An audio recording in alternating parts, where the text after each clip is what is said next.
l'habitude de dire qu'au niveau des parois de la soukha, n'importe quelle matière est valide et cachère.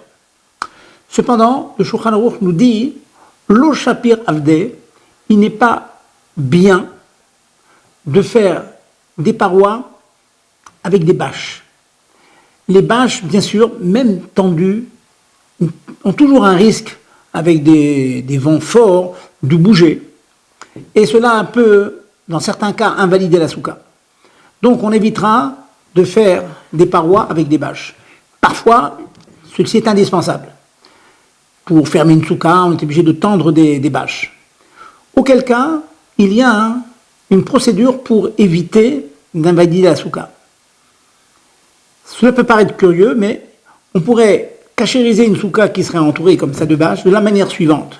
On pourrait étendre des fils tout autour de la soukha sur 3 mechitzot, qui sont le minimum de la validité de la soukha. Vous prenez un premier fil que vous tendez d'une armature à l'autre sur une hauteur de 3 tfachim, 24 cm.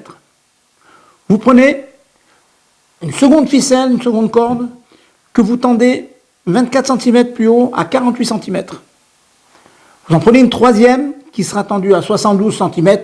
Bon, vous ferez un peu moins, c'est mieux par précaution. Bien tendu. Et encore plus haut, vous mettez encore une corde sur les 3 méritos tout autour à une hauteur de 96 cm. Donc 24, 24, 24, 24. Donc vous aurez une hauteur qui sera considérée, c'est curieux, comme complètement pleine. La Torah considère que lorsqu'on met des fils comme ça à une distance inférieure à 24 cm, tous les vides qui sont entre ces cordes sont considérés en théorie comme pleins. Les vides sont pleins. Donc on considère que sur 96 cm, eh bien, vous avez des parois qui sont pleines. Donc votre soukha ekshera est valide rien qu'avec ces fils. Et les bâches en question auront la fonction de confort, d'éviter le vent, d'éviter la neige, d'éviter la pluie. Donc on peut avantageusement, dans certains cas, cachériser les parois d'une soukha en tendant des fils de cette manière. J'aurai l'occasion de vous montrer certaines illustrations pour visualiser ce concept que je viens d'expliquer. Voilà donc l'illustration du principe que je viens d'expliquer. Vous avez la soukha recouverte avec du srach, des végétaux. Nous avons mis des bâches, nous avons dit que les bâches, a priori, il y a mieux. On évite. Donc, pour contourner le problème, nous avons installé des fils, le premier à 24 cm du sol, et qui est tendu de part et d'autre, des 3 côtés, 1, 2, 3 derrière. Un deuxième fil par-dessus, à 48 cm. Ensuite, un troisième fil, et un quatrième fil, à une distance inférieure à 24 cm à chaque fois, de telle sorte que ces fils seront considérés comme pleins.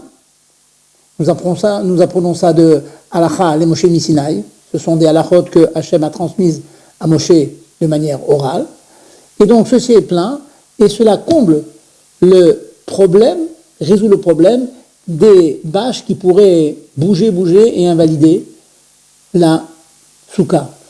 Je ne vous cache pas qu'il y a de nombreuses soukhotes qui sont vendues, mais d'Eretz Israël ou d'ailleurs, qui sont faites avec des bâches, mais où le fabricant, le concepteur, a prévu de mettre parfois des barres de fer, des barres de bois, des barres de nylon, à des distances inférieures, comme je disais, à 24 cm, pour pallier l'inconvénient des bâches qui peuvent bouger.